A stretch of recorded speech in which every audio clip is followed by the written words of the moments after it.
Custard powder வச்சு milk salad பண்ணியிருக்கேங்க. ஃப்ரூட்ஸ்லாம் போட்டு salad பண்ணியிருக்கேன். ரொம்ப டேஸ்டியாக இருக்கும். இந்த மாதிரி நீங்களும் ட்ரை பண்ணுங்கள். கஸ்டர்ட் பவுடர் வந்து ஒரு 4 ஸ்பூன் எடுத்துருக்கேன்.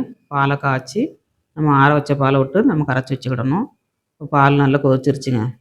250 கிராம் பால் எடுத்துருக்கேன்.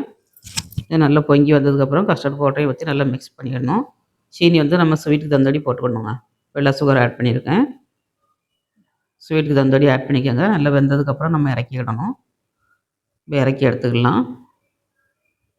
இது கொஞ்சம் ஆற விட்டு நம்ம ஃப்ரூட்ஸ் எல்லாம் ஆட் பண்ணி அப்புறமா நம்ம ஃப்ரிட்ஜுக்குள்ளே வச்சுக்கணுங்க. ஆற விட்டு கிரேப்ஸு, பனானா, பப்பையா, பொமோகிரனட்டுங்க.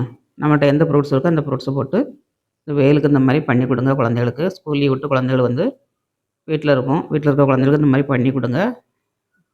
கடையில் வாங்கி கொடுக்கறத விட ஆரோக்கியமாக பண்ணி கொடுங்க. டேஸ்டியாக இருக்கும். வீடியோ பிடிச்சிருந்தா லைக் பண்ணுங்கள். பாய்.